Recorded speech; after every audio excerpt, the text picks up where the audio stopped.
And let's bring it back, though, Adam, to the collegiate world or even the elite world. Our coaches' health, which is often poor. They haven't slept. They're not managing their brain health. They're not sleeping, hydrating, eating to fulfill neurotransmitter need and proper synergy there. And yet they're trying to educate. And they're frustrated. They're reading wrong facial reactions. They're not coaching at a point of excellence or even at a point of getting information of learning and bridging the diversity of a team. Sports science, strength and conditioning, high performance coaching. Welcome to the Decoding Excellence Show. Today's episode is brought to you by Vald Performance, the makers of the NordBord. If you haven't checked out their website yet, I highly suggest you head over there, whether it's return to play, injury prevention, or just plain performance testing. Vald Performance has the tools that you need. Check them out at valdperformance.com.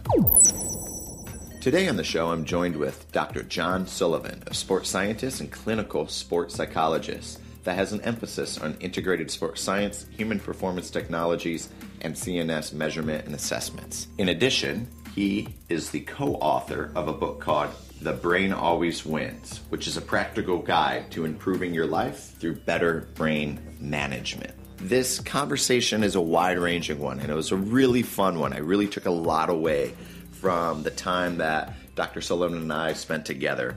We discussed everything from his thoughts on mental toughness and really what that really means from a resiliency standpoint. And then we go into talking about some performance technologies, and ultimately the show centers around the most important topic, i.e. brain health, and what we can do to impact the brain's health from a nutritional, a hydration, a sleep standpoint, and some of his thoughts on creating an integrated performance team of transdisciplinary members. This is a wide-ranging and fun conversation, and I know you're going to take a lot away from this interview. So without further ado, here's my conversation with Dr. Dr Sullivan. Dr. Sullivan, welcome to the show. Great to be here. Thanks for having me, Adam. Hey, it's my pleasure, and it's, obviously, I'm just excited to have you on and talk shop, and I think this is going to be a fascinating interview. How are things on your end, man? Busy, as you know, it's a busy time of year, but busy's good for our world in sport, that's for sure. Idle hands. I'd much rather be busy working with developing talent than necessarily watching paint dry, but by the sounds of what you've been up to, you're busy as well.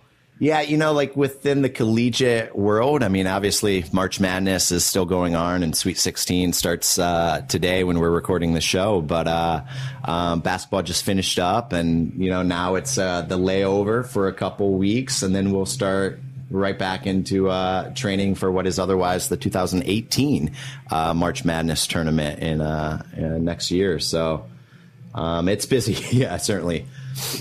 Doctor, I wanted to invite you on and learn from you. And again, as I've said on most of these shows, this is sort of a medium to scratch my own itch and to get people like yourself that serve the athletic population in a wide variety of disciplines, whether it's, sports performance, whether it's nutrition, whether it's biomechanics, and then potentially in your case from a sports psychology standpoint and the influence of the cognition and the brain on sport performance. And I'd love to explore a little bit and have you provide the audience, if they've been living under a rock and haven't been exposed to any materials, number one, shame on them.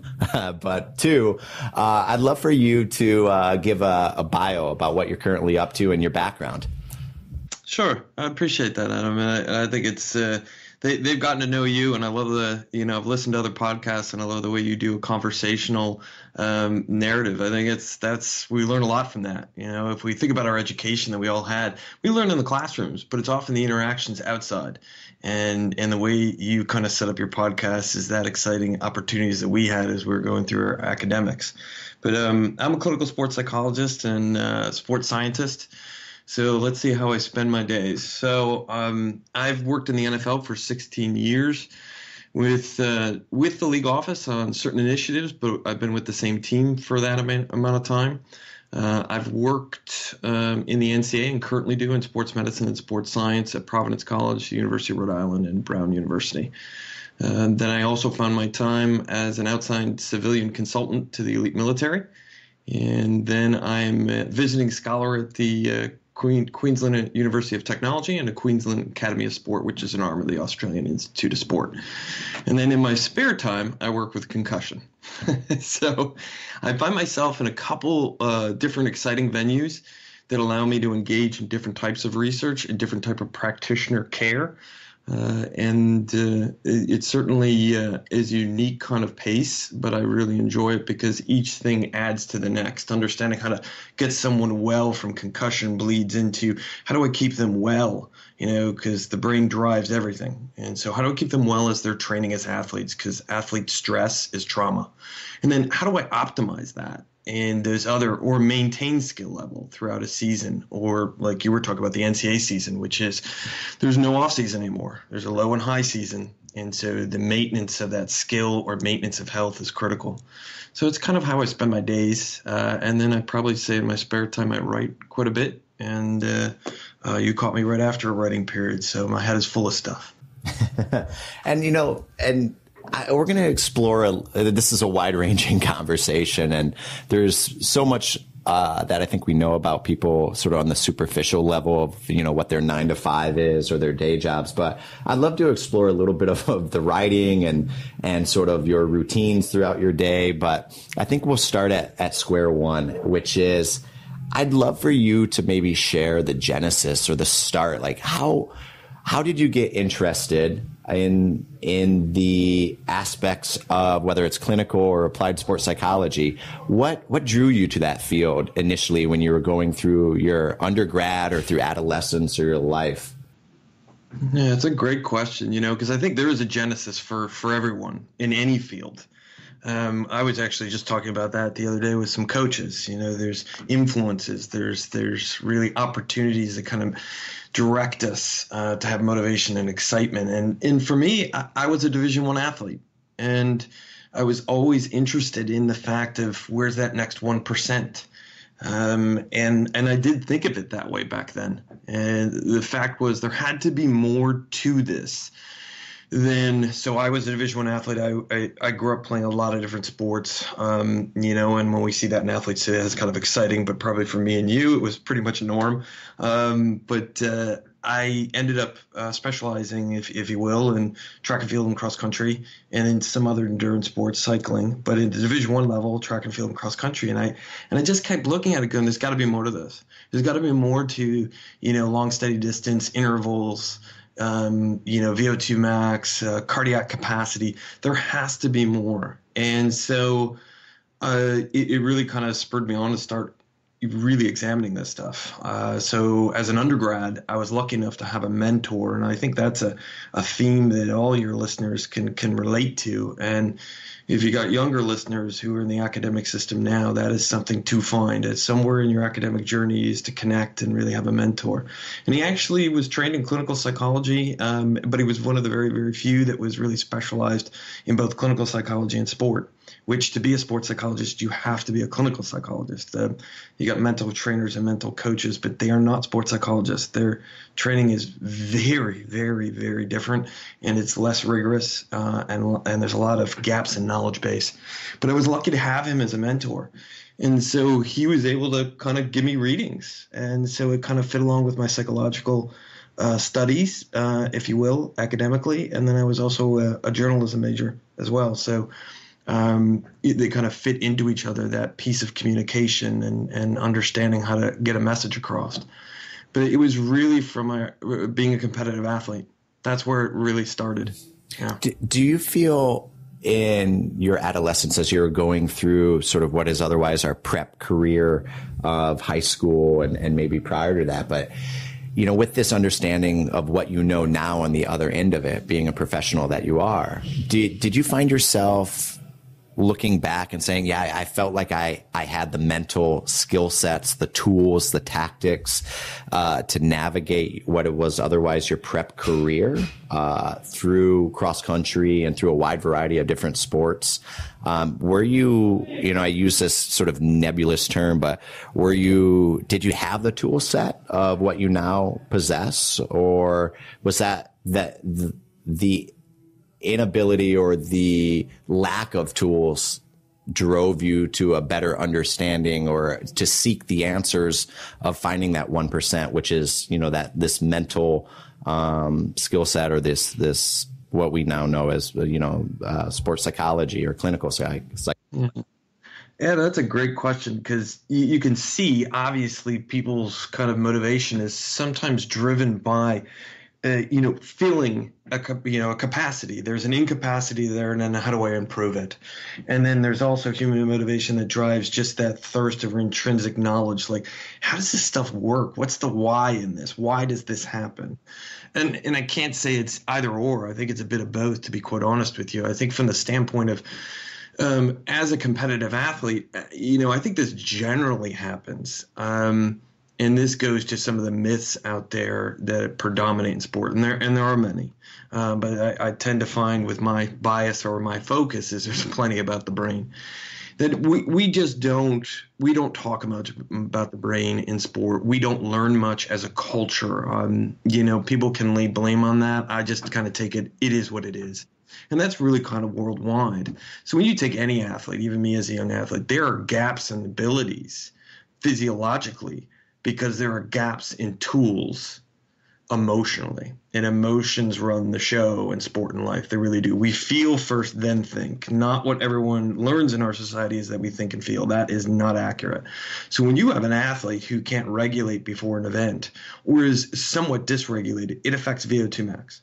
It affects power output. It affects movement efficiency. It affects information input at critical times. If I go back to my sport in running, do I make a move? Do I not make a move? Tactically. So yes, of course there was gaps. I think there's gaps with anyone. That's just developmental. It's not a weakness sort of thing. It's just developmental. And then I think there's another piece to your question that's really, really good, is that the very fact that often we train things in sport that we forget transfer to other environments, like their skills, their tools, their strengths. And I think we forget sometimes to point that out to athletes, that being in a training cycle is difficult. It takes a discipline, it takes a scheduling, an awareness, but those types of things also are helpful in the academic journey, because it's not a sprint, it's a marathon. So you have to have that resilience, you have to have that discipline, you have to have routines. And so, yeah, I think sport did help me develop some of that, to be disciplined with my studies, and then also pursue them in a similar way, intrinsically. Wow, this is really cool, this is exciting, and seeing progress. Yeah. No, I think both were certainly a part of my process. Yeah, because, when you were sharing some of that, I sometimes think with other practitioners, like, is it the chicken or the egg, right? Is it, did you have these strengths innately, or was it sort of cultivated sort of by family or mentors or young, youth coaches that sort of set the pathway for you, the genesis? Or did you find that, the inability or the lack of having a coach that talked about these mental tools, whether it's routines or visualization or self-talk, or just what some of the classical, on the superficial level of what we might be aware of? And I know there's much more, and there's so much more that I'm completely oblivious and unaware of. But I was wondering if you didn't have that person, which is then what drove you to maybe potentially scratching your own itch of understanding there has to be more. There has to be more. Then I just think that I'm glad you shared that, because that's so important. And you touched on another thing right there, those mentors, even having, like, when I look back at it, I'm not upset that the group of coaches I had were unaware of these things. I think even today we ask our sport coaches to do too much with too few resources. Meaning, if you look at more mature, formalized structures of sports science around the world, to be as coach, a sport coach, you have to have a degree, and then you have to have typically a higher ed degree, a master's degree, and then go for certifications. And it doesn't make you an expert on all the points that compass of sports science. It doesn't make you a nutritionist, a physiologist, strength and conditioning coach, a sports psychologist. But it lets you understand how to utilize those resources and communicate, and then how to put it into a program where they're not leading necessarily, but they're collaborating. And I feel so I don't hold any negative feeling about sport coaching in the United States in that way. We're just not as formalized. But I still had those questions of what else goes on. And I would say I can think of one particular sport coach I had that he was probably that same way. He was inquisitive. There's got to be more to this. I mean, I get this other stuff's important. You gotta train physiology, but there's central physiology and neurophysiology that's important as well. But yeah, it is. It's sometimes having the questions yourself, or people posing them, or the gaps in them. But without mentors, I wouldn't be where I'm at. It's just we're never an island to ourselves. Yeah, for sure. Yeah, and I owe so much of my own success and inquisitiveness, and I think the way that I think, and even when you look retrospectively and you go back, I mean the strengths of your mentors allow you to catapult you into a particular field or share an interest, but also just maybe as importantly, the weaknesses that they share. If you look back on them, I mean, like anything can be a lesson.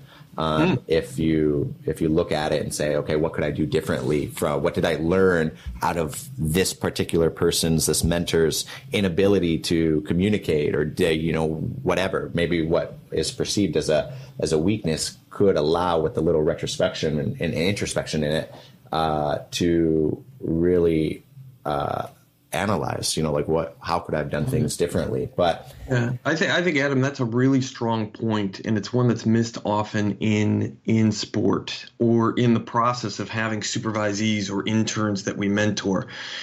Because in sport, we often are emphasizing an untruth about the neuroscience of learning. That as mentors or supervisors, that we should be not showing mistakes. And this is kind of a myth in sport. You work to perfection. Well, in fact, the brain hates perfection. It responds with anxiety and disruption to processes that have even been practiced well to mastery. And so, to your point, we should be showing our supervisees and even asking them, okay, did you notice I made a mistake in there? Where was it? But yet we have this shame about it. We have this attitude that we shouldn't be. But actually the brain needs to make mistakes to solidify pathways that are more formal, that are more appropriate, or higher level learning. And so I agree with you that mentors who are open about, I'm not perfect, I make mistakes, or even have their students go, okay, what would you have done differently there? What did you see? I did make a mistake, and are open with that and can let their ego down. It's a much stronger learning environment. You said two words in that really resonate with me, and you spoke of mastery and you spoke of ego, which I think sort of, when ego is present, it's really hard to find, or at least seek, or be on the journey of mastery. And I love that because, and similarly, and with the people that work with me and around me, I mean, one of the biggest things I want to do is share what my weaknesses are. And I think that is kind of a transparency from a coach to say, like, this is what I'm working on. This is what I'm not great at. And this is a weakness of mine, perhaps. But just know, like you who are interning, volunteering, or mentoring, or whatever, you are working on your own path towards mastery. But that nobody's ever going to arrive as a master, for me, it's the transparency of showing that I have weaknesses, and these are the things I'm working on, and catch me when I'm doing something poorly, and identify that, and we can be accountable to each other. And I think that takes an egoless approach. And I think ego often, as Ryan Holiday would say, ego sort of gets in the way. Ego is the enemy in that aspect. And that's a great point right there. And I often think how it's talked about, and let's get into the psychology of it, it's often talked about this amorphous thing. And then that's why these points about ego are kind of left to the side. What do they mean? How do I conceptualize it, contextualize it, and make it actionable? An easy way to do that is we all have an ego. It's how we use it in situationally. And it goes back to the heart of kind of our brain structure. We feel first, then think. This ego is managed by managing emotion. If you cannot manage emotion in situations, then we are unable to execute at our highest level. So typically when we talk about learning, when ego gets involved, it really has to do with emotion that's disrupting the process. So if I'm the supervisor and I'm getting defensive about a situation, I've now lost either the ability to interact or the ability to listen to the signal that I'm getting defensive and why is that, and then interact appropriately. Because ego is not this amorphous thing. It relates to emotion regulation. And that's the piece people often miss. They just think of extreme examples. They think of people that are just very authoritarian or very rough or very macho. No, there's subtleties to this. When you can't manage emotion or be aware of it yourself and how to use it, you've now suddenly become an ineffective educator. And I think this is a good transition. Obviously, you spoke about writing, and I'd be remiss if I didn't mention your book, The Brain Always Wins, and your Twitter handle, Brain Always Wins. If the audience were to haven't followed you as a resource yet, I highly suggest doing so. But thebrainalwayswins.com. In this book, you talk a lot about, hopefully, obviously some of the topics that we talk about. But the transition I'm going to make here from sort of a nebulous term as ego, grit, toughness, mental toughness, character, all these sort of ambiguous sort of terms that I think we throw around sometimes, or coaches, especially in my industry from a strength conditioning perspective, sometimes throws out and may, wrongly, or, however your opinion is, right, create workouts that develop mental toughness. And then we go down this pathway of, well, these workouts don't develop mental toughness, they reveal mental toughness. But we're still defining mental toughness as this sort of ambiguous set of maybe tools. I doubt that, but resiliency or character or personality or grit. I'd love for you to maybe expand on some of your opinions, or maybe the myths of sort of these classifications of what we think of as these sort of sports psychology tool sets as these words. I'd love for you to explore that a little bit. Yeah, you've set that up quite well. I really love how you went back and forth with it, because it really kind of is the heart of where we're at, where mental toughness means everything and nothing. And in science, that's not a fit. It has to bring knowledge. It has to bring clarity. And when you get to a subjective definition of mental toughness or grit, and they mean everything and nothing, it's the perfect example that where we should take a pause in sports science and go, is that accurate, or is that just pseudoscience? Now, remember, I'm criticizing my own field, and I'm happy to do it, because this term has been used to mean everything and nothing, and that means, to your point, it's been used to hurt people. It's been used to not develop talent. It's been used to not protect talent. And so we should all take a pause with these things. And very much what you said is it, are these programs really developing mental toughness? I have to say, if you just look at the history of mental toughness, and I can get into the history of grit, the term's been around since the late 1980s. It really was a rebranded term from hardiness. And that look in personality research. And it wasn't until 2005 that it even became relatively strong with some scientific rigor. And so if you think about that gap, but how long it had been being used, and yet it still wasn't establishing any rigor. Most of the experiments were, in the studies, which were using self-report measures and subjective measures, really weren't getting to the heart of the matter. And they still don't. They hold very little validity. Not that mental skills like the traditional, what I like to call sports psychology 1.0, like you mentioned before, visualization, routine building, goal setting, these types of things, they don't show merit. They do. And in fact, we know even more they have merit by looking at the neuroscience of them now. But that mental toughness is a reasonable concept is not true. And then you brought up a really valuable point that I've witnessed coaches do. They'll use the term mental toughness. And I just saw this probably about a week ago. A coach was saying to the athletes, I really need you to be mentally tough right now. And what he meant was focus. I got no problem with that. You're cueing them to get into your individual routine to kind of get focused. But again, the term meaning everything and it being unspecific is a bit of a problem. And you want to be telling your athletes not to be their best, but how. So when you use that term, that can be very confusing and it's not specific. And I'm very into specifics because I'm a scientist. But then when you get into grit, so let's get into grit. Grit is a rebranded term as well. And when I say that, that's a negative. Scientifically, when we've evaluated a term already through subjective and objective measures, that means we've probably taken it to its nth degree. There's nothing more to be found out. And grit was rebranded from conscientiousness. And, Dr.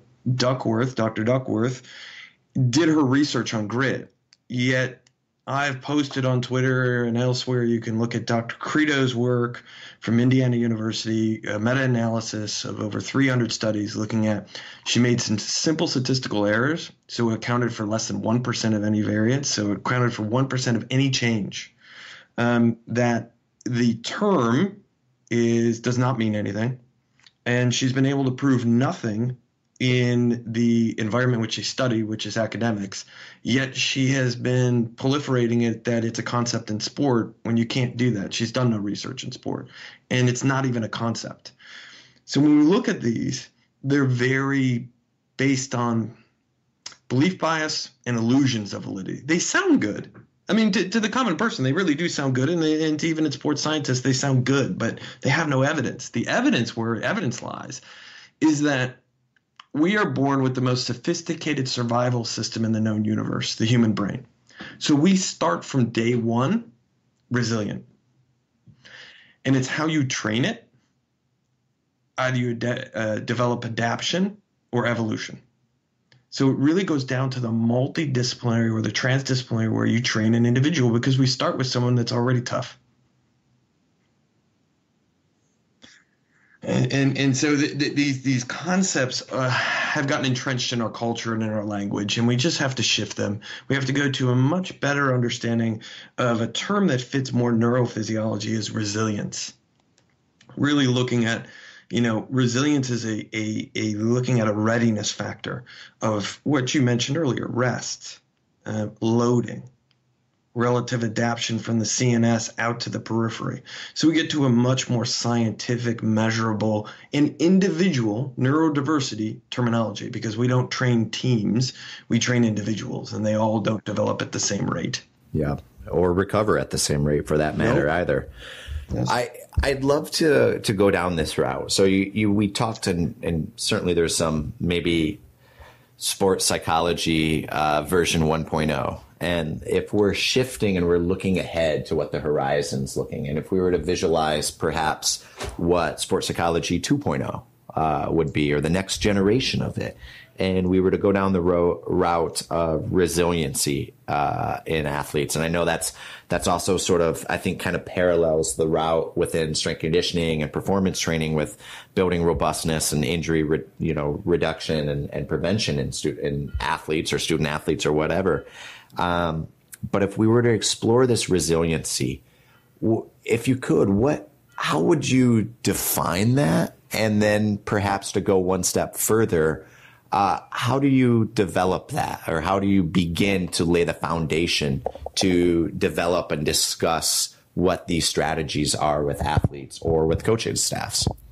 Sure. I mean, resilience from the literature And it comes from two places. It goes back to kind of a bit of our conversation earlier. It's like asking the question why.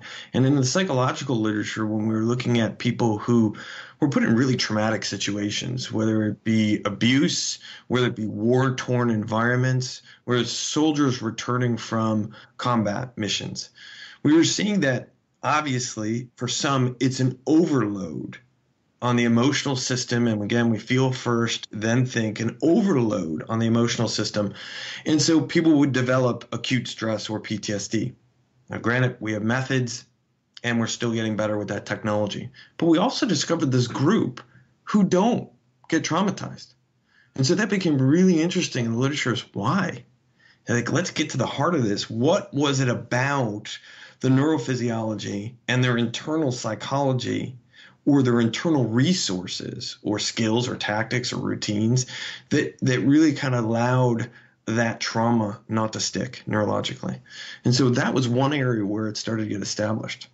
Another area was looking at healthcare status in the sense of people going through, long-term health issues or acute issues like cancer.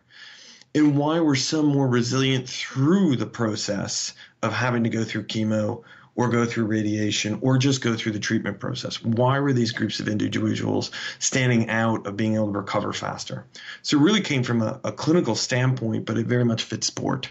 And really what we're looking at is, since the brain is the central organ for adaptation to all experiences, what is changing in the brain architecture to alter systematic functioning, like autonomic, immune, metabolic, neuroendocrine?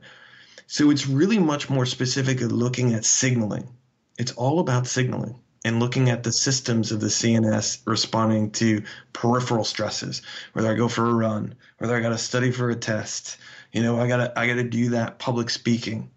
These are all stressors, or I would say it's much more micro trauma. And then what are the windows of plasticity for growth and redirection function for better health? So that is really what resilience is doing. We're looking at a systematic approach that's including objective data along with subjective data. Now, maybe to go a little bit further. So right now, with the current literature and the state of technology, what are some of those objective measures that we can begin to explore, both from a very sort of clinical standpoint, maybe very sort of laboratory standpoint, to maybe the field tests that that a youth coach could equip, the scalability of sort of these objective measures when working with either an athlete or a student or someone else. Yeah, I love the way you rolled that out. It really is we got to think about how we use technology and how we assess and what resources do we have available. And they really do break down like that, right? In-field testing with limited resources. What could we get at that's relatively valid and reliable and could help us, give us some information about, because health is the foundation of performance. So how do I keep my athlete healthy? And then if my resources are low, how can I gather some information that's relatively reliable? Then you obviously look at, if you have a larger sports science team, what can we do? Interacting transdisciplinary to get information to the coach and the athletes to make the environment more culturally sound to produce performance. And then laboratory, which again could be a byproduct of getting sampling and then sending it out and bringing it back to the system, or more laboratory research. I think when we look at from a low resource environment, unfortunately, we're working with tools that are going to have some error. They just are. The problem is because in sport, if you ask an athlete if they're ready, we all grew up in this. You look at the coach and you say you are, even though in your head you might be going, hell no. Oh, yeah. So there's that social desirability factor. However, it like any assessment, it should be embedded in an education program to try to reduce that over time, or you use some measures to assess that desirability. Not necessarily if they're lying. Typically, it's not about lying. It's about almost an unconscious or conscious faking good. Because it may have to do with who's starting today. So it's using platforms that can reach them where they're at, like on their smartphones, and it can be done immediately. like MetroFit, Coach Me Plus, Conduct, SMG. You can poll your athletes and do it at proper times of day where you're going to get high compliance. That can be helpful, but it's got to be embedded in an education program. Otherwise, they don't get any of their whys answered. They're going to be questions. And you don't get to shape them about this is so we can take care of you, as opposed to this is so we can police you. Yeah. So just measuring emotions. Emotions has the highest correlation to brain health because evolutionary wise, it is what has allowed us to adapt because it's an intricate part of our warning system. We're taught in sport and partly culturally in life not to listen. But in fact, it's derived from the CNS. It's gut-brain interaction. And when you don't listen, you miss opportunities to have choices or have knowledge. So just looking at emotion is one of the key factors from a low resource. Just asking them, and there's certainly when I've looked at those platforms to do it electronically, it's pretty standardized to some of the stuff we will see in written kind of pencil and paper measures. So that those kind of things have been pretty standardized. I think what's important, and I know there's a whole avenue and route that you could go down from a laboratory and from a high resource standpoint, but the times that we've done subjective wellness questionnaires, and you alluded to it, you said it, and I think you said it brilliantly. When we're looking at emotion and we're monitoring or at least assessing or asking the question, like how is your mood? What is your fatigue like? What is your sleep like? What is your soreness like? If you do two things, right? If you fail to embed that information in an education setting and start to talk about maybe some of the low-hanging fruit that affects your mood, your fatigue, your central nervous system, your sleep, you're ultimately failing with equipping the student athlete with the tools and the tactics to take ownership of how to better affect their long-term health and i.e. their readiness. But secondly, if you use that information or rather, if you don't use it, then it almost becomes neglect on the other end. It's just, the emotion drives. I've reported that my mood is low, my fatigue is at an all-time high, I didn't sleep, and you're not listening to me, coach. And that can negatively affect the perception of a student athlete that here you are, you have this intervention that you've developed out of care, but the inability to follow through on the information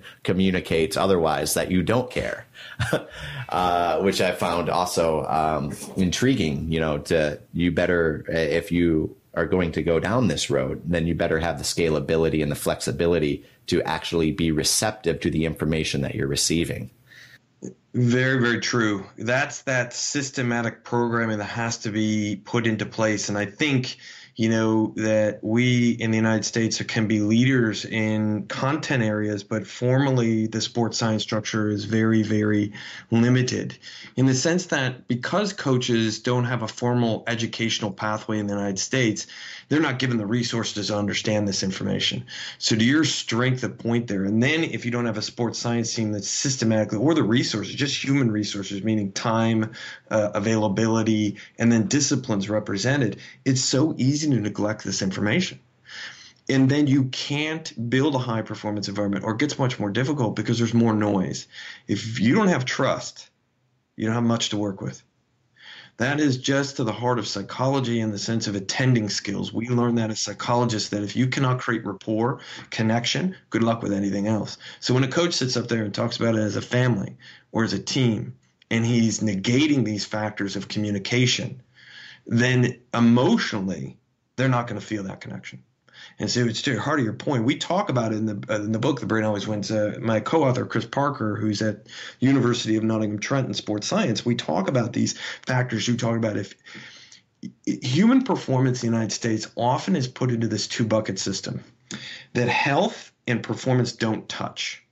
When you cannot perform unless you're healthy, and that's brain-derived. And if you don't sleep, you don't hydrate, you don't feed the gut-brain axis through nutrition, and then that all affects emotion.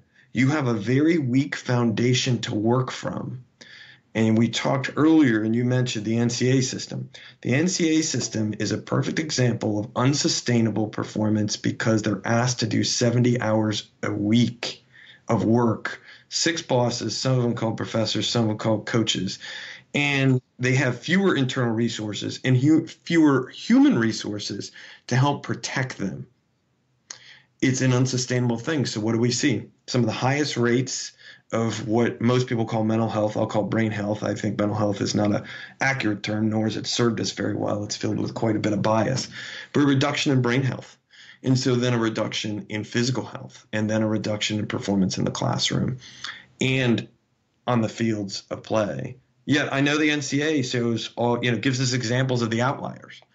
But we got to think of bell curve. The majority of people are managing an unsustainable environment that attacks brain health. And I'm so glad that you mentioned, the importance of fueling, the importance of hydration, the importance of sleep, and what you actually consume from a nutrition standpoint. Because I do think that is some low-hanging fruit that we should be addressing and educating and talking about, not only the importance, but setting up an educational structure to make sure that our actions as coaches actually elicit that training response that we want. And I'm curious, both in your book and your experience, are there other low-hanging fruit that we as sort of clinicians, as practitioners, should be exploring and sharing with our student athletes? And if there are, I mean, what are some of the baby steps, the progressions that coaches that aren't implementing these systems can begin making today? I love the way you frame that. I mean, low-hanging fruit and easy wins works with the innate motivational structures within our brain. And we should be going at things that provide great leverage for health, and they're everyday factors. And I teach this to my NFL athletes all the time. They're obviously concerned about CTE, as I have been. I don't know why I get invited to league office meetings and talk about concussion, because I tell the truth. Maybe it's so they can just hear it and they say they heard it. But I teach them your biggest lever is your lifestyle. And so to your point, that's low-hanging fruit. So you can stimulate an athlete with a proper workout. But we all know, and I've heard plenty of coaches complain about it, it's the hours away from the facility that undo any of the signaling. It's absolutely accurate because we've overdosed or overemphasized the workout is the only part of the process that matters. No, that's the stimulus. Where it all comes together is low-hanging fruit and lifestyle. So let's go back to nutrition. I think you're touching on one. And I posted something on Twitter absolutely to the heart of this today. If you look at, and there's research to show this, most nutrition textbooks for a graduate level and undergraduate level and medical, whether it be biological or absolutely medical textbooks for medical school, will have to be rewritten. What we were learning about the gut biome is changing the face of what we understand, that everything we do is about signaling. And some neurotransmitters cannot be produced except for certain foods in our diet. They act as precursors, like serotonin. Tryptophan is its precursor. We can't make it internally. So we have to take in certain types of foods that allow that to be, transformed, if you will. And if you look at serotonin's impact on training, it downregulates. Training makes it go up. But when you can't recover, it goes down. So what does serotonin affect? Mood, focus, memory. None of those things are validly important. But yet we don't teach our athletes that. And the nutrition information they're getting is all about fueling muscle. So there's other tissues that are far more important. Brain tissue, cardiac tissue. Again, the center of our body, brain, heart, stomach, connected by one nerve, the vagus nerve. So if we're not feeding for signaling, not just for muscle, that's low-hanging fruit. And most of the education our athletes are getting has nothing to do with CNS signaling. Nothing. It may be a byproduct helping, but again, those whys matter. If you bring it to the brain, it's not just more information. It's more specific information about why it's important. Connecting the systems. So I think that's low-hanging fruit, absolutely. And if you look at the statistics of depression among NCAA athletes, I just use that model. The statistics are the same across the board for elite sport, but it's very, very high. Why? Training is not stress, it's trauma. Trauma has an impact on the brain and the stomach and the heart. If it does, and we're not fueling for signaling of neurotransmitters, which we talk about in the book The Brain Always Wins, then you're not centering on providing fueling, because fueling is for the brain primarily. Everything's brain first. Yeah. But we emphasize other things. I love the fact, both in your book and the resources that you've shared in other mediums as well, that as you go through and you're talking about the importance of nutrition, not just to fuel muscles, but to fuel the brain. And then from a nutritional aspect as well, or from a hydrational aspect as well. And then this sort of also something that I think is certainly within sort of our world of performance. I think it's gravitated, certainly has moved into the NCAA, and you're seeing professional organizations with sleep rooms and nap rooms and Premier League and elsewhere starting to emphasize the importance of sleep, as if it wasn't ever important at one point in time, but starting to look at this as a sort of WADA approved performance enhancing discipline, if you will, PED, if you will. And yeah. I love to hear you riff a little bit about the importance of sleep and from an immunocompromised sort of position of the negative aspects of poor sleep, from a decision making, from a cognitive sort of standpoint, and like what some of the effects are of negative sleep or poor sleep, and how that can ultimately affect performance. Yeah, I love the way you frame that, in the sense that it's suddenly become important. I totally agree with that. Looking at the research and how it's been out there has certainly been a push more for looking at it. But there's been decades of good research out there. And one of the leaders on that is the military. And then also other shift work type environments where critical decision making is pretty important. You go to an ER, you want that doctor to be relatively fresh to be able to make those decisions. So in medicine, we've seen that across even disciplines in medicine, looking at surgery and looking at outcomes of surgery when they're fatigued at a certain level, or decision making in an ER. But we also see it with pilots, truck drivers. Been involved with some of that research as well.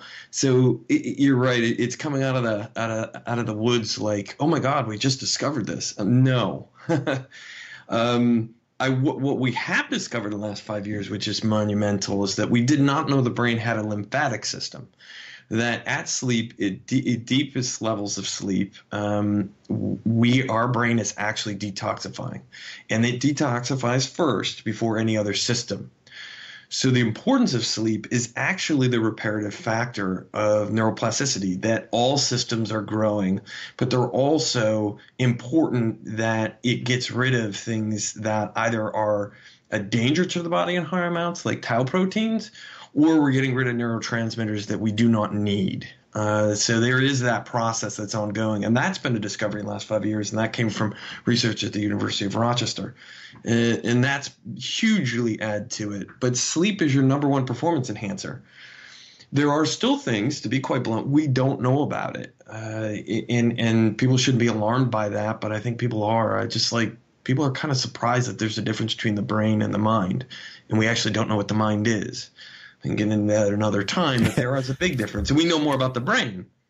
But regardless, sleep is your number one performance enhancer. And to the heart of your question is, what do we lose? And then what do we gain?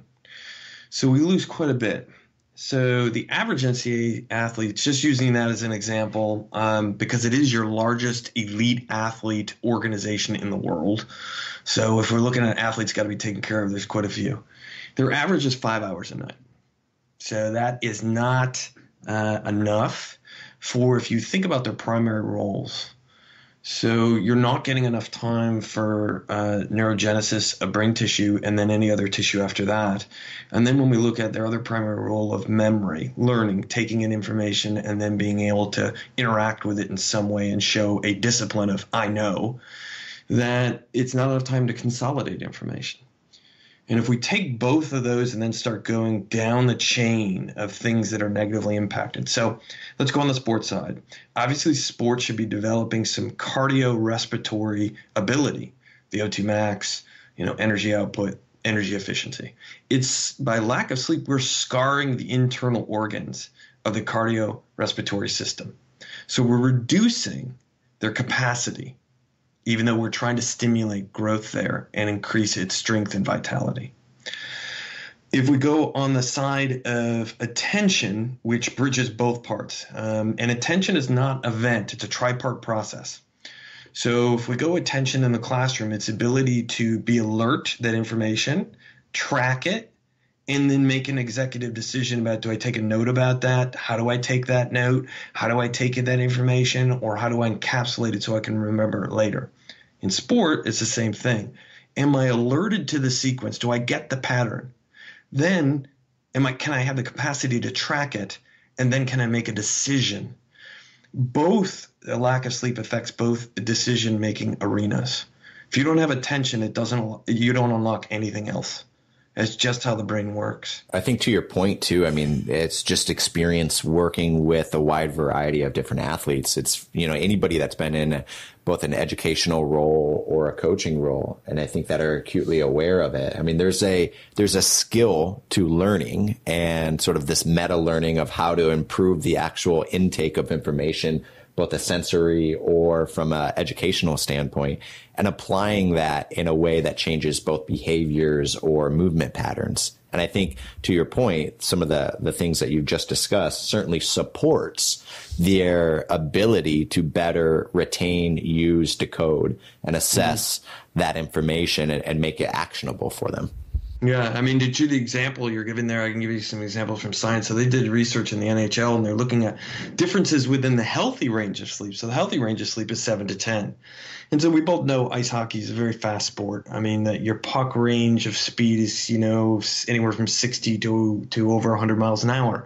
And then your range of speed on ice for players can range anywhere from 25 miles an hour up to 40 or 50. So it's a fast-paced sport, and they started to look at, is there a difference between someone who sleeps 7 hours, still in the healthy range, and 10 hours, and their ability to, have good read and react abilities and leading to good abilities to decide? There is, and you're still in the healthy range. Now, granted, there's human diversity there where, sleep is not a one-size-fits-all, but within that study, they were able to show and control for some of those individual differences that it's individual, and we should be tailoring it to such, and sleep is an enhancer on that pattern recognition, attention sequencing.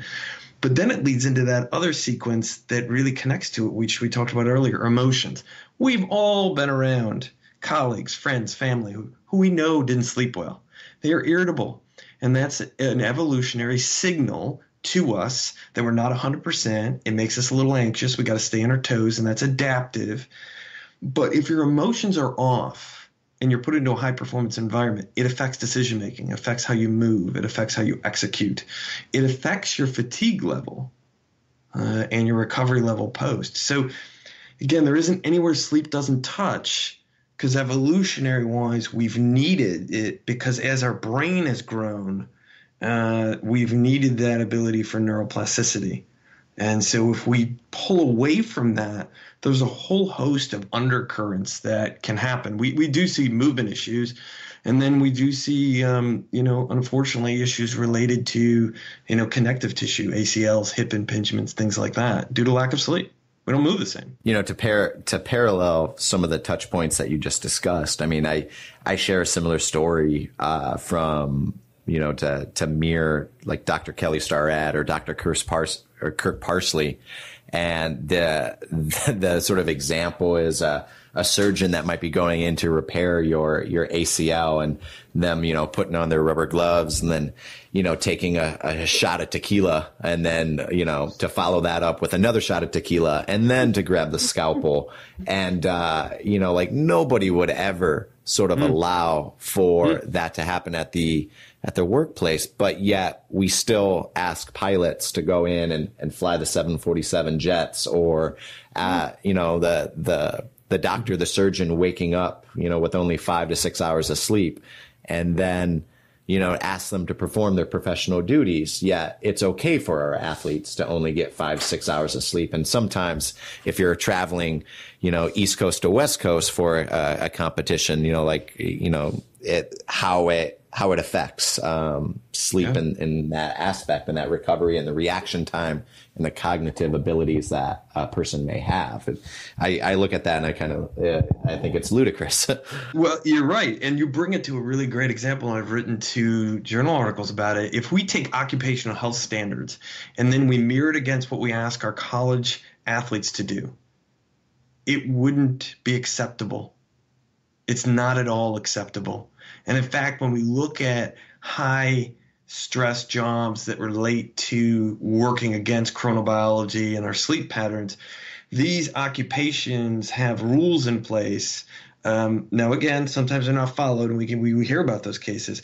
And we hear about those cases because, to your point, this isn't followed. This is dangerous. You want a surgeon standing over you going, I haven't slept in 32 hours. I think before you get any, more unconscious, you're like, I'm out. Get me someone. Do we got a replacement team here, surgical team?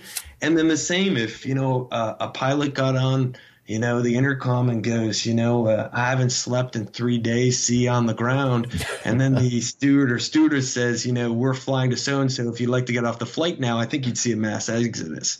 Yet these occupational health standards, if you compare it to college athletes, we're asking them to do something we don't ask grown adults to do who have more internal resources or more actually fundamental resources in their occupation. And then it spins into this other piece that, in my work with law enforcement and the military, we know that a lack of sleep affects visual pathways, but it affects our interpretation across those pathways to the brain. So if someone is under-rested by sleep, they will interpret pre-fight indicators that are not there. They will interpret aggressive nonverbal behavior because we communicate much faster and much more content nonverbally. So when you think about law enforcement and military engagement, and you have disrupted visual patterns where they're seeing aggression where it isn't there, that's dangerous. That's dangerous. Especially nowadays when we demand even more of our soldiers and military service members to go on longer tours or longer recon missions ranging in 48 to 72 hours at a time, and what that sleep deprivation can ultimately affect as they're on a mission from a cognitive standpoint, visual standpoint, or things like that. And let's bring it back, though, Adam, to the collegiate world or even the elite world. Our coaches' health, which is often poor, they haven't slept. They're not managing their brain health. They're not sleeping, hydrating, eating to fulfill neurotransmitter need and proper synergy there. And yet they're trying to educate. And they're frustrated. They're reading wrong facial reactions. They're not coaching at a point of excellence or even at a point of getting a information of learning and bridging the diversity of a team. Or you've put your athletes through that and they're misinterpreting a coach. There's an interrelation in here that's happening where you're not working in a high performance environment because the learning environment is not rich. It's actually quite poor. Yeah, and I'm so glad that you brought it around to coaches' health, because I think certainly in the United States that this is sort of the thing that's missed. I mean, we share about the importance of hydration and sleep and nutrition and lifestyle balance, this work-life balance. Yet as practitioners, as coaches, we're often the last people to take our own medicine because we have an early morning coaching group at 6 a.m. and we're staying up, and it's the keeping up the Joneses to read research and articles and this, that, ultimately we're hurting both our end goal, which is educating athletes through the vehicle of ourselves by predispositioning ourselves in a negative state where, ultimately we drive our own performance down, the performance of effective coaching, effective education. And I see that so prevalent in our industry. And to parallel that with, and I might have said this on a previous show, but I just thought it's so important. An expose article from, Coach Urban Meyer at Ohio State, the lone wolf, I think it was in Sports Illustrated or ESPN, talking about how we as coaches don't talk about mental health issues, and that, there's more people in the coaching industry that struggle and that battle, have these invisible battles of mental health. But because of the egotism, because of the machoism of elite sport, we neglect our own mental health sometimes. Yeah, I would agree with you. Brain health to me, again, wherever it is on the continuum, it all has to do with quality of life and our quality to engage in whatever is important to us in front of us. And what fascinates me about your point that you're making, and I think it's very true, this resistance in sport, is the military has engaged more in the concept of brain health. And in fact, they're probably the leaders if we look at it from a systematic level. Now, granted, we do hear about failures in the system. It's a big system. Expect you're going to see that. There is no utopia. Yeah. I hate to burst anyone's bubble up there. But the elite military was the leader, and it's distilled down. They're the leader in performance. Now, granted, not everything you do applies to sport. We got to keep that very clear. But they are leaders in concussion care. And much of what they do is not what we do in sport. And that's only a piece of brain health. But when they talk about what people traditionally call mental health, they're much more tuned to this, because what sport is what the military is. They're both maybe similar and dissimilar depending upon the situation. It's trauma. And the grind of being a coach is, if you make it unsustainable, it's very predictable neurologically, the downgrade of brain health. It's very predictable. The statistics very much, and the way we're wired is very predictable. What will come? There may be some neurodiversity and intensity and the direction, but there's very few choices. You're going to downgrade in gray matter mass. You are then going to start to feel depressed and anxious. You are going to then go into some of those symptoms we talked about, that lack of sleep. And I've been working. It took me 10 years of working on that with my NFL team, because every coach has the opportunity to interject the opportunity for excellence. But if you look at particularly football, the start and stop nature, a coach really is from a military standpoint, and that sport came from the military, really was a way to teach tactics and teamwork, that they have the chance to change the events. But if they are not healthy, aware, and capable and ready, not going to make the call. In fact, as a consultant, I worked with one of the top teams in the NCAA, and I got asked to come in because they were at the championship game, and the call went to the offensive coordinator, and he couldn't make the call. It's not that he couldn't make the call from a content knowledge standpoint. He absolutely could. He hadn't slept in 3 days. So the call had to go to the top. And it was in that moment, to your point, that coach was like, we need to do a better job for our athletes, but we're not taking care of ourselves. So how can we be performers? And so it's a missed opportunity, a missed point, that we all should be taking care of ourselves. We are the vehicle, as you said, for dissemination of information and caring and excellence. I want to kind of follow up, maybe as we come to the end of this thing, with something that you said that really resonated with me. And obviously a coach that works within the NCAA. And you talk about this model of the NCAA being unsustainable. And I would love to imagine, but maybe not even imagine, but challenge, us as practitioners, as coaches within this organization.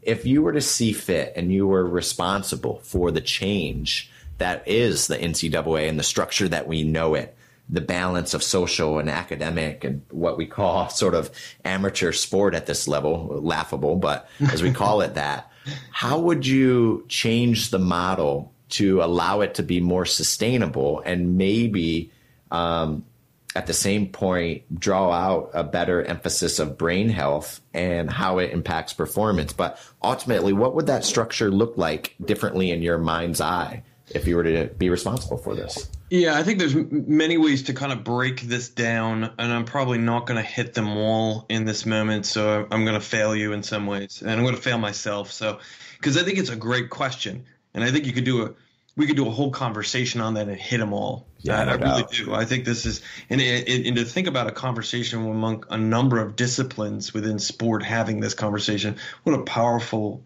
import that any of us could get from that. But I'll go with the first side is looking at the college athlete, and you might notice I don't say student athlete because it's a misnomer. They're never allowed to fully engage in either capacity because it's unsustainable. And it's also language that was derived from the NCAA so they would not have to pay them when they got injured, called workers' comp. So I refuse their propaganda, but I understand why you use it. It's what everyone knows. Absolutely. Right. Absolutely what everyone knows. But the first place I would go is time demands. So if we look at, even if we're dosing properly, and there's an if there, because there's a lot of moving parts to a multifactorial process of really training an athlete. But let's say it was dosed properly. There is not enough time to recover from that stimulation because everything loads the brain. That's why when I see all this literature out there of acute chronic ratio and RPE, you are missing the central nervous system. Neither of those in concert can account for the full functional system. Not at all. You're not accounting for all that other load that student has or that athlete has from the academic side. You can't. Only the central nervous system can. And the acute chronic ratio, to just go down that road in RPE, I have plenty of data that shows both of those looking great, but they still got injured. They still got burned out. Because unless you're looking at the CNS, you don't know. And so the load, the time demands have to be more respectful of what you're asking them to do. And you can go many different ways on that. You could look at the athletic side. You could look at the academic side. You can make adjustments there in both environments. But the time demands have to allow for adaptation and the evolution of those abilities, whatever you're training. And that clearly isn't there. It just isn't. And that's why you do, I think, to some account, and there's many reasons why you do see this, but I think that's why you do see, to some account, violations in rules within the NCAA where they will fudge factor some of the time demands, paper classes, or recovery. So there has to be looked at that. And I think there's some other issues within the student athlete standpoint. I just used it and help you out there. But it definitely, I think there are other issues, but time is the big one because it's not about time. It's about energy. And if you don't have the recovery of the energy for the CNS, you just don't have anything to work with, or you just don't have quality to work with. So I think that's one standpoint. I think that in a standpoint of when we look at the athletic departments in and of themselves, they are not set up for really that health is the most important factor. And until they are, you're not going to be truly protecting talent and developing it. There's plenty of statistics that show the NCAA, if we want to develop talent in, say, I'll go back to my sport in the sense of one of the sports I grew up with, long distance running, it is a detriment to the development because they race too much. And so if we look at really developing talent and long-term athlete development, we have to look at health. And so then let's go with personnel. All right. How many universities have a full-time nutritionist? And then does that full-time nutritionist census fit the number of athletes? Or do you have them trying to do everything and there's no way they can because they don't have enough staff? I mean, most. Yeah. Let's just look in your world. How many strength and conditioning coaches are actually engaging with the student athlete population, but they don't have enough resources to really focus on the programming or to really feel good and comfortable with it because it's human resources. All these beautiful buildings don't run an athletic department. It's human intelligence. So it's numbers. Then let's go to biomechanics, which you mentioned earlier. How many people actually will use biomechanical analysis and have access to that resource? Very few. But we know it's important. Then we'll go to sports psychology. When I started this, almost 20 years ago, I was one of 8 in the United States. Now we're at 80 with 1,100 schools and over 450,000 athletes, and it's 2017. Yeah. if you don't have a transdisciplinary team, we're not working together. And it's what I would call we're trying to boil the ocean. Yeah. Yeah. So it's a human resource standpoint. It really is a human intelligence. I think the exciting part, Adam, I would say is I think the first university that does this, and I don't think it has to be a big name university. It's got a ton of money. It's got to be people that are thoughtful, that puts a full sports science team together. You're going to see a difference. You're going to see a difference in health. You're going to see a difference in performance. I still think you got to deal with the time demands. But that will make a difference. I love the fact that you didn't cite a particular technology. You didn't say that it needed to be X, Y, or Z, that ultimately the best performance tool is your human resources and a truly transdisciplinary team of professionals that equipped and have the right athlete to practitioner ratios that allows for us as sports scientists, as physical preparation coaches, as sports psychologists, as technical tactical coaches, as biomechanists, as performance, whether it's physiologists, that we all work in a multidisciplinary team with a similar direction and directive of sharing information and intelligence that allows all of us to be transparent and to work in conjunction with each other, to provide the support that an athlete really needs. Because people should matter first. And if they don't, then you've started down the wrong road. And all of us should be in the focus of I'm working with this individual and I've contracted with them and they have contracted with this institution, and we are going to focus on long-term athlete development. And that means a connection by people. Technology, as you said earlier, is a passion of yours. It is of mine as well. I spoke at CES about this, about the very fact, the point you're making. They are just tools. And do know, if you've not done your validation of safety, signal, and error variance, as a scientist, you're just marketing, and I'm not going to listen because it could do harm, and then it doesn't fit the tool of that long-term athlete development. And then I think it touches on this other piece that I think has been in the news, and you brought it up too, that scope of practice is so important. I'm writing an article about that right now related to sports science, and this is one of the structural problems in the growth of sports science in the U.S., which I'm excited about. But there are some real negative factors that are coming to light. Everyone trying to be everything to everybody, and not even having licensure or certification. Yeah, that professionalization has got to happen. And I think what you're seeing, and, I know it's sort of a multifactorial reason perhaps, but as you alluded to with the sort of under resources of what is otherwise our labor force, you're having institutions and organizations asking so much of one person that, we're asking where it's almost a systemic problem of an organization or an institution wide of saying, hey, we don't have the availability of having a sports nutritionalist. So who is it upon to then, educate and provide that education for an athlete? We don't have a biomechanist. So who's going to be doing the sort of clinical evaluations? We don't have the tools for whatever sort of transdisciplinary team and role that a position might fill. So it's how do you do the best for your student athlete within sort of the construct that you have, but then greatly exceeding what is otherwise your professional scope. Yeah, and it gets dangerous because, again, in the end, if you're beyond your scope, we're now breaking the contract with that athlete. You're breaking the contract with that athlete that we are going to keep them healthy and allow long-term athlete development as a part of a systematic process.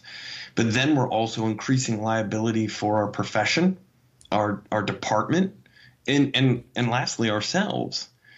But I think Tom Nichols says it best in his book, the Death to Expertise, that this Google-filled, laden, blog-reading I can look it up on Wikipedia. Environment has allowed marketing to supplant true competence.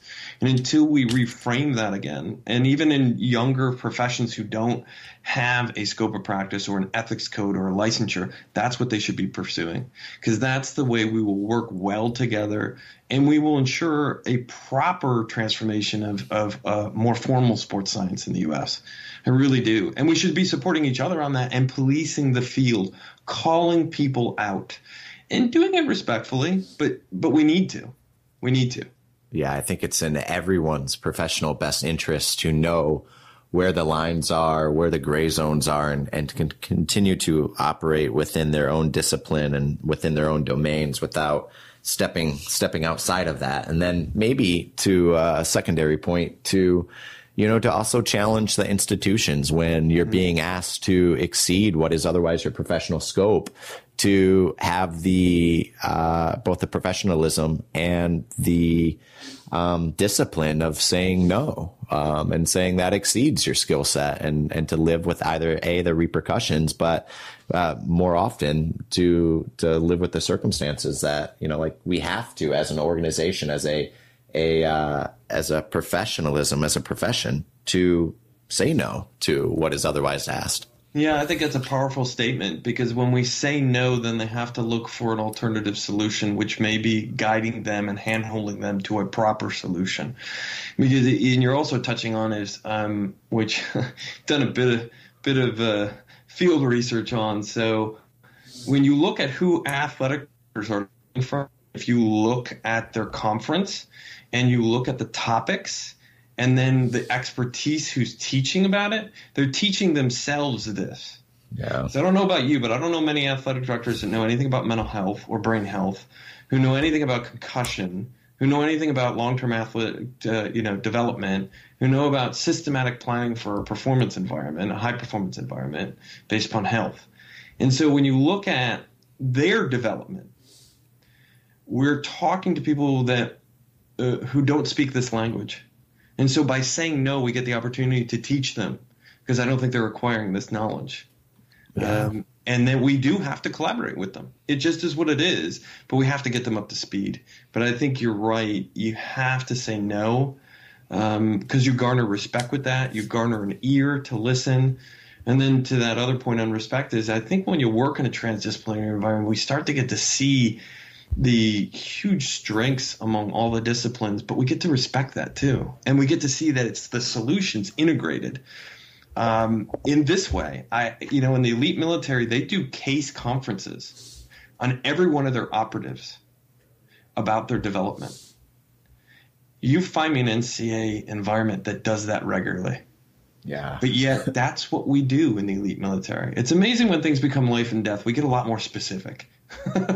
Yeah, when it's a win-loss, it's not nearly as impactful as a human life. So the details matter, certainly, when it's really life and limb. Although, it's sort of, we still use really like battlefield analogies about being on the battlefield or in the trenches with athletics, and how far could we really be from the grave sort of in results that it could potentially be.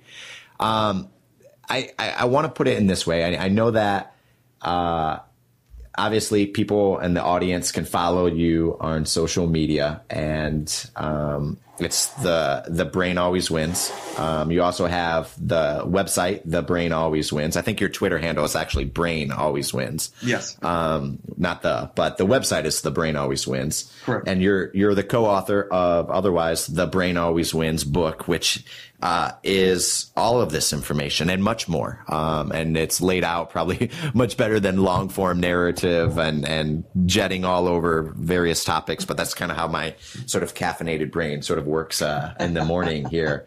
That's why my brain works in the morning with caffeine too, so no worries. But I want to give you sort of the end of this, and just, an elevator pitch. If you were to have 30 seconds to say why someone that has listened to the show, these topics have resonated with them, and they're like, this is great. You've got the hook line, set. I'm thinking about going on Amazon.com. What would be that message that you share to the audience member to say, okay, well, now I got to go and buy it now? Well, there's two things I'd say, and I'm going to put, the first thing I'm going to say may surprise people, because I'm really not going to talk about the book. I'm going to talk about the mission of the book. So having had the honor to work with military and the elite military, one of the lasting injuries of war is brain health. We're asking young men and young women to be in an environment that really challenges the brain and the brain's emotional centers. And so the proceeds of the book, parts of the proceeds of the book, go to veterans groups worldwide. In the United States, it's the Lone Survivor Organization. I come from a military family. And so, but it's not just from that. We've learned a lot from the brain from ultimate sacrifices. And then we've learned a lot from the brain from also battlefield injuries, and then also how we train our military, especially our elite military. It's a brain-first approach, which is kind of not as common in sport in North America and elsewhere in the world. So, when you're investing in the book, you're investing in helping someone else invest in their health. And we, Chris Parker, my co-author, and I could not write the book and not do this. And in fact, our next book, which will be very specific to sport, The Brain Always Wins in Sport, it will be connected to, Prince Harry's, fine, Invictus Games, of really an Olympic-style games for wounded warriors. And so we've learned so much from them. I think the second thing is that the human performance, whether you're an athlete, in business, a parent, is derived from the brain, and everything else is complementary. It doesn't mean it's less important. It's complementary. And we wanted to fill that gap, because we just don't learn much about the brain. We just don't. If I didn't study it, Adam, honestly, I don't think I'd know very much. And it's just how our culture is. So this is an opportunity to bridge that gap. And we've written it so people can understand a process of how it works. And it's not one size fits all, because that doesn't account for neurodiversity. We've really set it up for people who can individually engage. No, excellent. Dr. Sullivan, I want to just thank you for coming on the Decoding Excellence. And for me, I got a whole notebook full of notes that, like I said, this is about sort of scratching what is otherwise my own itch and learning more about the great work that you're doing and your experiences, but also to learn a little bit more about you and your background of what makes you tick, because there are some things that you share on Twitter and elsewhere in your book that really resonate with me, and thus the reason why I wanted to get to know you more. So I would encourage this audience to continue to go to your website, to follow you on social media. And do you have an ETA for the Brain Always Wins in Sports? More than likely, it will be late quarter of next year. Okay. If it comes out earlier, I'll certainly put it on Twitter. As you know, probably some of that stuff that relates to editing, because the manuscript is getting close to being done. So the writing process, as you were talking about earlier on, the writing is easy. I think it's the editing that is hard. Well said. Well said. Well, Dr. Sullivan, thank you so much for coming on the Decoding Excellence show. And until next time, man, let's touch base. And when this second one comes out, we'll have to jump online and do it again. Fantastic. Thank you so much, Adam. It was a great pleasure. Appreciate it. Thank you.